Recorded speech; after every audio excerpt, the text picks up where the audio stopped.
You ever read Thomas A. Kempis? Imitation of Christ. Yeah. Mm-hmm. I think it's the first or second chapter. He talks about how we always keep thinking that holiness is somewhere other than where we are and what we're doing. Mm-hmm. So he says, the married man wishes he were a priest, and the priest wishes he were a monk, and the monk wishes he were a hermit, and just think of all the good I could do if only that, But, the fact is that holiness is to be found in our mundane day-to-day lives. And I wonder what it was like for you thinking of the monastery and like what that might be like. And then you confront reality. Like it's a kind of a glorified house in Ohio. And like, what was that like? And with everything, it's like, yeah.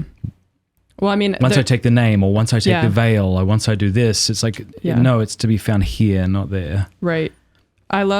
There was an article written by a priest from the Diocese of Cleveland that's called "The Grass is Brown on Both Sides." Yes, yes, Damien Ference, right? Yeah. Yes, Father. Thanks, Father. Shout out, Father Damien. But like, and I think that title alone just kind of captures the magicalness, like the magic of it, right? The magic of being a newlywed, those kind of things, like. There's a beauty there, and there's a great giftedness to be in community life, but also it does happen again and again every day, and you have to say yes every day. And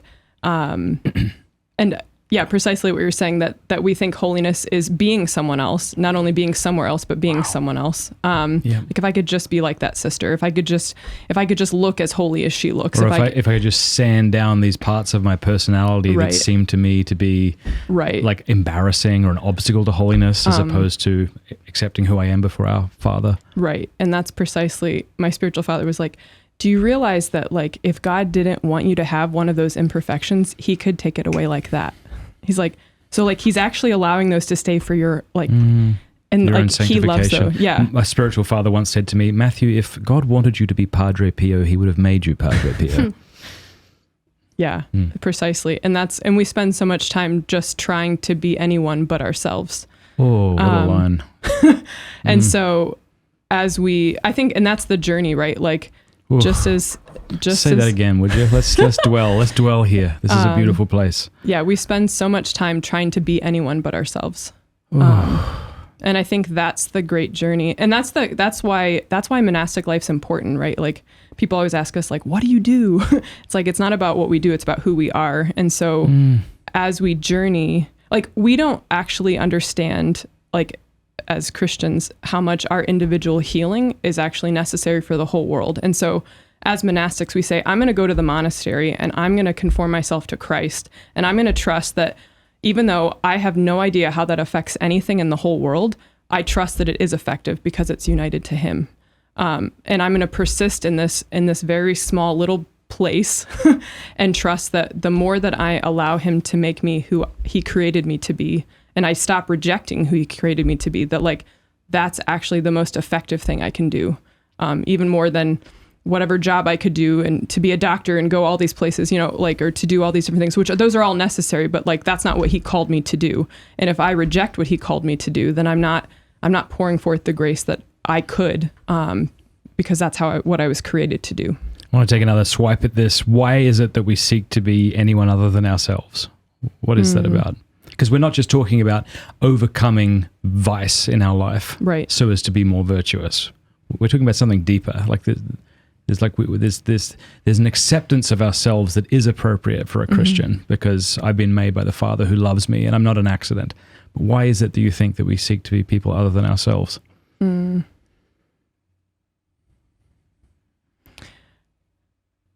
That's interesting. I read, it's reminding me of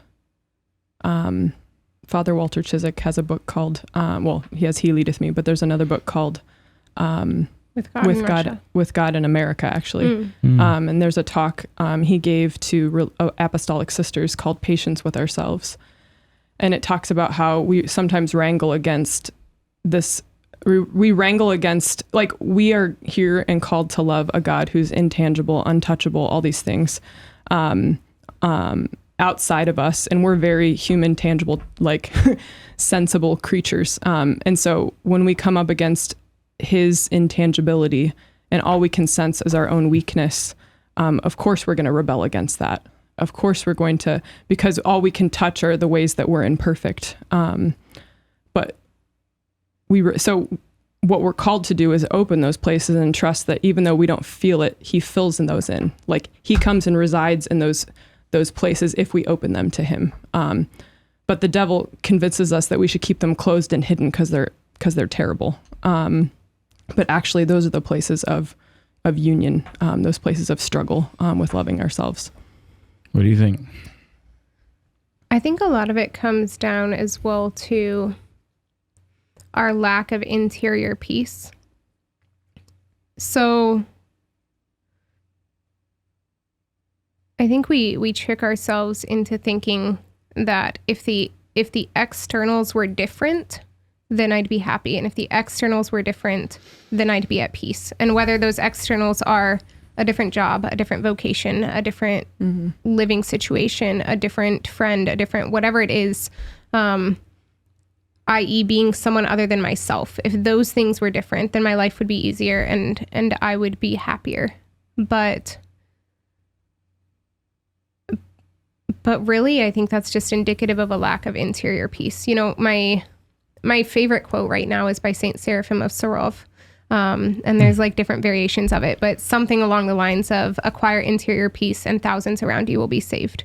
And so it's not do the things, it's acquire interior peace and thousands around you will be saved. Like what's happening inside of me, becoming more unified to the Lord.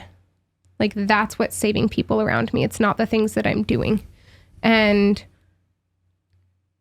so that's why like, it's not about the externals, right? Like Father Walter Chiswick, who you're talking about, was like in camps for 15 years. Yeah. Yeah. And he acquired interior peace, you know? Mm. Mother Teresa, Saint Mother Teresa acquired interior peace. Like if it's dependent upon the exteriors, then those people don't make sense. Mm-hmm. And I think that this is a great cause for hope. And I think this is the difference between what Christians view as hope and what the secular world views as hope. Like we have as hope, we have a different definition, because when someone in the world says that they hope for something, what they mean is we're hoping the exteriors are going to change. Like we hope the pandemic is going to end. We hope politics are going to get better. We hope this, we hope that, right? It's all about the future. It's all about something that will change in the future that will make the now better. But the Christian idea of hope, as far as I can understand, is that whatever the suffering is, whatever the exterior is, there's meaning to it. And it has an eternal meaning.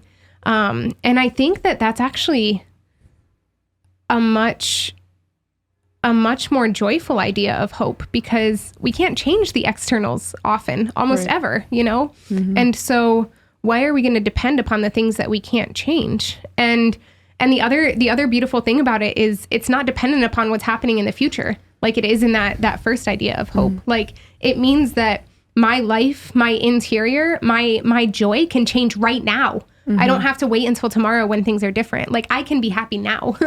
And I just think that like that's yeah.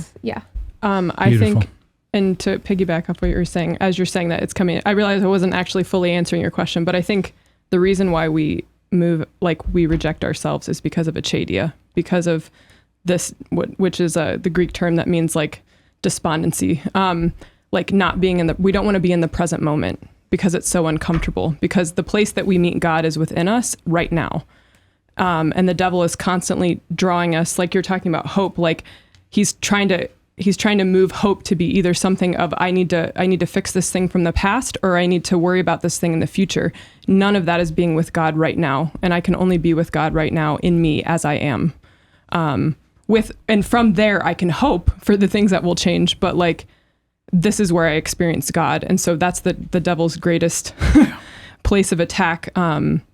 Is at the very core of who I am, and taking me out of the place where I can actually be in communion.